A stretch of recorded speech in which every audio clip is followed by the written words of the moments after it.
अस्सलाम वालेकुम। पिछली वीडियो में बेसिक्स को देखा था हमने, डेटा टाइप और सी आउट सी इन, अरिथमेटिक ऑपरेशंस, इंक्रीमेंट डिक्रीमेंट, ऐसी चीज़ों को हमने देखा था। ठीक है, इस वीडियो में ये चैप्टर 3 है, तो इसके अंदर डिसीजंस के ऊपर बात होगी। डिसीजंस यानी कि कैसे होते हैं, बेसिक प्रोग्रामिंग, लूप्स और कंडीशन डिसीजन पे, कि अगर ये है तो कहाँ पे जाएगा, ये है तो फिर हमने कहाँ पे जाना है। ठीक है, सो डिसीजन करने के लिए इसको डिवाइड कर दिया गया। डिसीजन यानी कि कंडीशन है एक तरह की, इसके अंदर कंडीशंस यूज़ होती हैं। इससे पहले कि हम इफ एल्स सिर्फ वन लाइन कंडीशन या स्टेटमेंट पे जाएँ, इससे पहले कि हम बेहतर है कि रिलेशनल ऑपरेटर और लॉजिकल ऑपरेटर को के कॉन्सेप्ट को क्लियर कर लें। रिलेशनल ऑपरेटर ऐसे ऑपरेटर होते हैं जो कि किसी दो वेरिएबल्स, दो डाटा टाइप्स या दो अरेज, कुछ भी कह सकते हो, उनके दरमियान एक रिलेशन बताते हैं कि रिलेशन कैसे हो सकते हैं। Relation greater than, less than, greater than, equal than and less than equal than होते हैं, या इक्वल देन। ठीक है, प्रोग्रामिंग में अगर हम अपनी वर्डिंग में कहें 10 इज़ इक्वल टू 10, यानी कि इसका मतलब है 10 के बराबर है, लेकिन नहीं, प्रोग्रामिंग में इसका मतलब है कि 10 इक्वल 10। अब इसका मतलब है कि 10 इक्वल टू 10, ये इक्वालिटी को शो करता है। ठीक है, इसी तरह ग्रेटर देन, इसमें लेस देन इक्वल टू की, जो कि ये कंडीशन अभी ट्रू नहीं बनती, यानी कि 10 बल्कि ट्रू बनती है, sorry. 10 is less than and equal to 10। ठीक है, अगर मैं इसे कहूँ 10 इज़ लेस देन 10 तो ये फॉल्स है। ठीक है, सो अब अब ये ट्रू है, यानी कि 5 इज़ लेस देन 10, ये लेस देन, इक्वल टू और ग्रेटर देन इक्वल टू, यानी कि 15 is greater than equal to 10। और इक्वल इक्वल के लिए ये साइन आता है, नॉट इक्वल के लिए नॉट इक्वल, और ग्रेटर देन के लिए ये, और लेस देन के लिए ये, और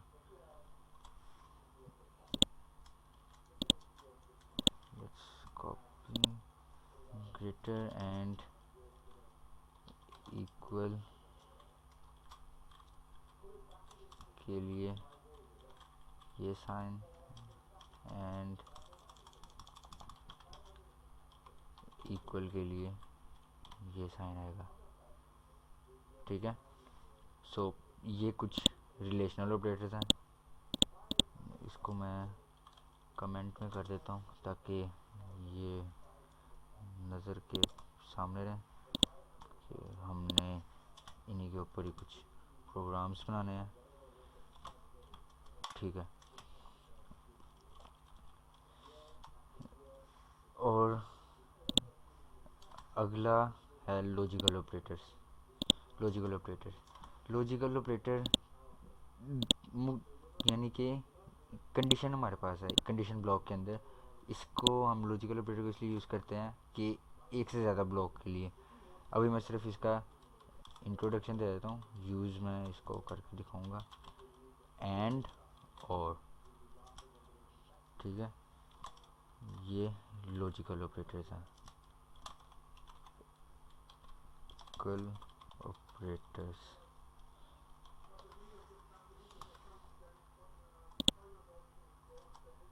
ठीक है, ये थे रिलेशनल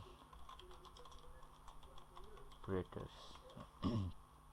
ठीक है, सो अब इफ एल्स पे चलते हैं, फिर इन दोनों ऑपरेटर्स के साथ हम कोई कंडीशन अपनी बनाएंगे तो उसके ऊपर काम होगा। इफ एल्स का मतलब है हमारे दो ब्लॉक होते हैं। इसमें हमारी कंडीशन आएगी और उसके ऊपर अगर हमारी कंडीशन ट्रू होती है उसके ऊपर जो प्रोसेस होंगे वो आएंगे। अगर नहीं ट्रू होती तो क्या प्रोसेस होंगे वो यहाँ पे आएंगे इस ब्लॉक में एल्स के। ठीक है। यानी कि यहाँ पे कोई स्टेटमेंट्स हैं, ये स्टेटमेंट्स तभी एग्जीक्यूट होंगी जब ये कंडीशन ट्रू होगी, और यहाँ पे कुछ स्टेटमेंट्स हैं वो तभी चलेंगी जब एल्स के अंदर आएगी। यानी कि अगर ये ट्रू नहीं होती तो ऑटोमेटिकली वो एल्स पे जंप कर जाएगा, तो एल्स की बॉडी को एग्जीक्यूट करेगा। ठीक है। सो चलते हैं कुछ टेस्ट करते हैं। इंटीजर इसे देता हूँ मैं, वेरिएबल लेते हैं 10। इसके अंदर कहते हैं इसको if variable is greater then 20, तो क्या यहाँ पे डिस्प्ले हो, एक हमारी स्टेटमेंट डिस्प्ले हो। सो स्टेटमेंट हमारी क्या होगी, वेरिएबल इज़ ग्रेटर देन 10। ठीक है। ये ग्रेटर देन वाली जो है ये रिलेशन ऑपरेटर को यूज़ किया गया। ठीक है।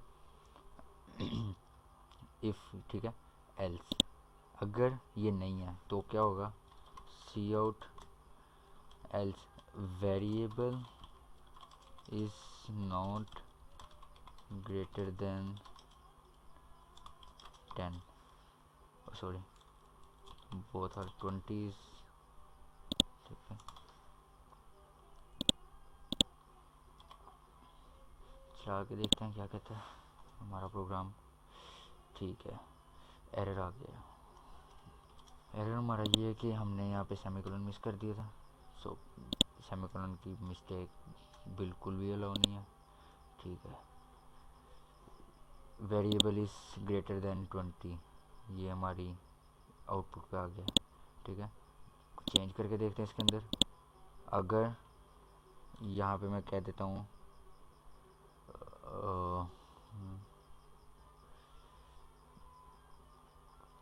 वेरिएबल इज़ लेस दैन, जो कि हमारी एग्जैक्ट स्टेटमेंट बनती है। ठीक है। ग्रेटर देन नहीं आना चाहिए था क्योंकि ये लेस है।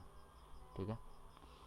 अगर मैं इसे करता हूँ 50 तो नीचे वाली स्टेटमेंट चलेगी क्योंकि वो, ठीक है, variable is not less than 20 क्योंकि 50 ग्रेटर है ओबियसली। सो इफ़ एल्स कुछ ऐसी है। इसके ऊपर कुछ प्रोग्राम्स हैं जो अगर प्रैक्टिस की जाए इससे इफ़ एल्स को क्लियर हो जाएगा। इफ़ एल्स इफ करने के बाद मैं कुछ प्रोग्राम्स दूंगा असाइनमेंट के तौर पे, वो करने होंगे, प्रैक्टिस करनी होगी। इफ़ एल्स इफ एक से ज़्यादा कंडीशन, यानी कि एक से ज़्यादा इफ आ सकते हैं उसके अंदर। यानी कि इसके अंदर एक ये इफ़ है। अगर मैं इसे कहता हूँ कि if variable is greater then if variable is less than 10, तो यहाँ पे ये डिस्प्ले करा दें। ठीक है। इसमें कहता हूँ एल्स इफ़ एग्जैक्टली इफ़ के जैसी है। इसी तरह इसके ब्लॉक में भी कंडीशन ही आनी है जैसे कि उसके ऊपर आई थी। अगर यहाँ पे वेरिएबल 20 से छोटा है तो यहाँ पे कह दिया जाए कि वेरिएबल इज़ लेस देन 20। ठीक है। एक और लगा लेते हैं यहाँ पे एल्स इफ, इसी को मैं कॉपी करता हूँ। ठीक है। अगर हमारा वेरिएबल इक्वल टू 50 हो तो क्या होगा, यहाँ पे कह देंगे variable is equal to 50 else. यानी कि अगर इनमें से कोई भी कंडीशन ट्रू नहीं होती, variable is less than 20, variable is not equal to 50, so else में कोई स्टेटमेंट मैं यहाँ पे कहता हूँ एल्स ब्लॉक स्टेटमेंट, ठीक है।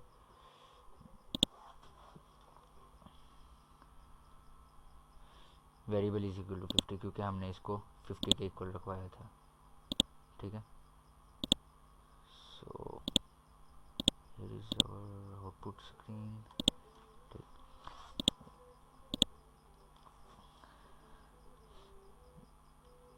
इफ एल्स इफ से हम एक प्रोग्राम बनाते हैं जिसके अंदर वो हमें वीक्स का बताएगा।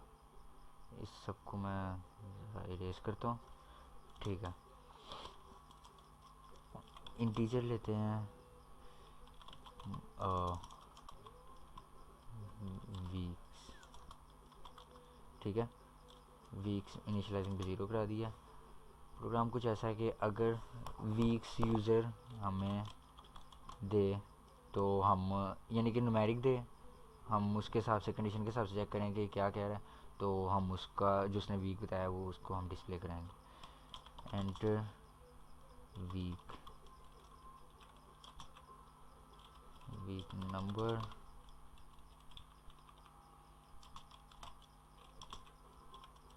सी इन टू वीक्स, ठीक है। वीक्स हमारे पास आके सेव हो गए, यूज़र ने इसके अंदर वैल्यू सेव करा दी है। अगर हमारा वीक्स 1 है तो यहाँ पे डिस्प्ले करा दे see out week is sorry it's Saturday, ठीक है। इसी को कॉपी करके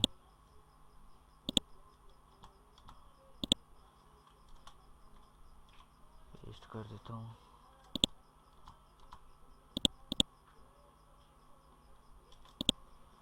to three four how much, एक 2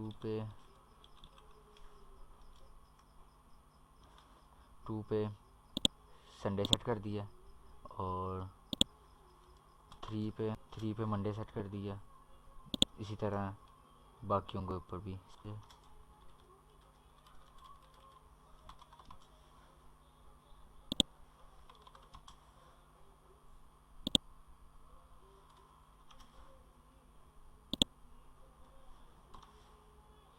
इन सब के साथ एल्जिफ लगाने के बाद एक हमें ज़रूरत पड़ेगी इनवैलिड के लिए, जो कि है एल्स।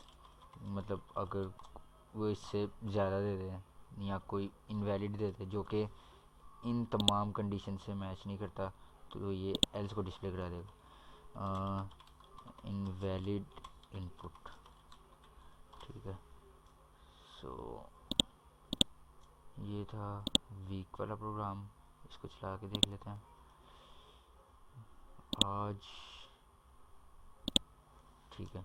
मैं इसे 5 देता हूँ तो ये वेडनेसडे डिस्प्ले कर देता है, ठीक है। ये एग्जैक्टली हमारी इसके ऊपर कर रहा है जो हमने इसको कंडीशन दी हैं। अगर मैं इसको 10 कहता हूँ तो वो कहता है इनवैलिड इनपुट, क्योंकि ऐसी हमने कोई कंडीशन लगाई नहीं है जो इसके साथ मैच हो, तो वो डायरेक्ट एल्स की जो बॉडी है उसको एग्जीक्यूट कर रहा है, उसकी स्टेटमेंट को इसने डिस्प्ले करा दी है। ओके, सो ये था वीक प्रोग्राम। इसके अंदर हमने इक्वल का साइन को यूज़ किया, not equal, greater than equal, ये डिटेल में काम चला जाएगा। सो जस्ट रिवीजन थी। सो इसके अंदर इफ एल्स इफ क्लियर होगी। नेक्स्ट रिलेशनल ऑपरेटर हो गए, लॉजिकल हो गए, इफ एल्स इफ हो गई, इफ एल्स इफ भी हो गई, one line condition statement, okay. One line condition statement, ये सब मुझे ख़त्म करना पड़ना। ये एक तरह की इफ एल्स है, लेकिन ये बिल्कुल एक लाइन में जाती है, ठीक है। 15 है, ठीक है। सी आउट में से कहता हूँ कंडीशन देते हैं इसे इस ब्लॉक में।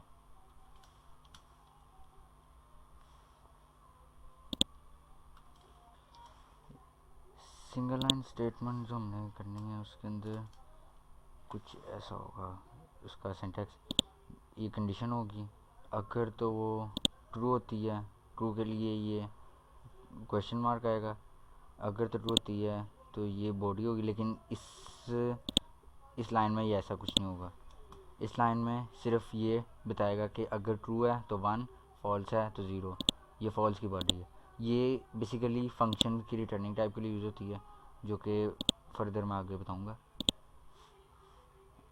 इसमें अगर वैल्यू वीक्स जो हैं वो 15 के इक्वल हैं, तो यानी कि इसका मतलब इक्वेशन ये हमारी कंडीशन ठीक है तो 1 डिस्प्ले कर देगा।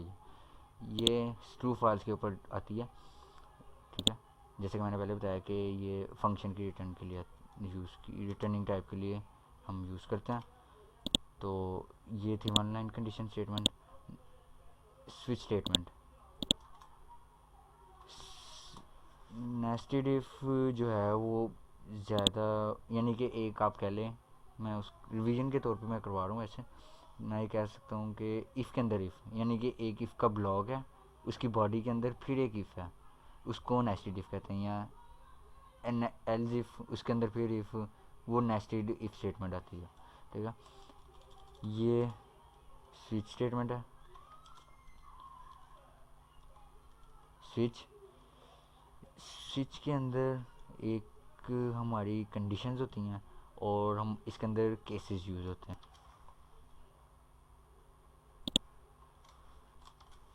ठीक। तो इसके अंदर हम पास करते हैं एक, इसके ब्लॉक में ये स्विच का ब्लॉक होता है। सिंटैक्स का कुछ स्विच कैसा है कि हम उसको पास करते हैं जिसके ऊपर हमने स्विच करना है। स्विच बिल्कुल ऐसी ही जैसे आप कह लें एक बोर्ड वगैरह के होते हैं या इलेक्ट्रिकल सिस्टम में होते हैं, ठीक है। स्विच हमने एक वेरिएबल इसको पास किया, अब इसके अंदर लगेंगे केस इफ़, यानी कि इस तरह कह लो कि अगर केस 15 आता है, केस 15 कब आएगा, जब इसका वीक के अंदर 15 वैल्यू आएगी। केस 15 आता है तो क्या होगा, केस 15 आता है हम कहते हैं सी आउट वैल्यू इज़ 15, ठीक है। और ब्रेक लाजमी है, ठीक। इसी तरह डिफरेंट केसेस आ जाते हैं। अब हर केस को बंद कर इसकी, क्योंकि इफ़ में तो देखा था कि उसकी बॉडी होती है जैसे कि ये ब्रेसिस हैं, ठीक है, लेकिन इसमें नहीं होती। इसमें कॉलन से इसकी बॉडी स्टार्ट होगी और ब्रेक से केस को एंड किया जाएगा। मुख्तलिफ केसेस बनते हैं और कोई लिमिट नहीं होती कि आप कहाँ तक केस बना सकते हैं। और डिफ़ॉल्ट, इसके अंदर अगर डिफ़ॉल्ट है यानी कि नहीं है 15, एल्स कह लें इसे आप, see out note match in switch, ठीक है। इस तरह ये इसके साथ भी ब्रेक स्टेटमेंट ला। स्विच के अंदर कोई भी उसका केस आपने, ये एक तरह का डिफ़ॉल्ट केस है। डिफ़ॉल्ट एक इसका अपना कीवर्ड है सी प्लस प्लस का, जो कि डिटेक्ट करता है अगर इनमें से किसी केस के साथ मैच नहीं होती वैल्यू, तो ये डिफ़ॉल्ट वैल्यू डिस्प्ले कर देता है। चला के देखते हैं, ठीक है, वैल्यू इज़ 15 उसी तरह, ठीक है। सो ये स्विच स्टेटमेंट है। ये मैं रिवीजन करा रहा हूँ, मैं बिल्कुल बेसिक नहीं करा रहा, ठीक है। इसी को आगे डुप्लीकेट कर करके टेस्ट कर लेना, ठीक है। तो प्रैक्टिस जैसे मैंने पहले कहा था ज़रूरी है। ये डिसीजन होगी, अगली वीडियो में मैं लूप करवा दूँगा। ओके, अल्लाह हाफ़िज़।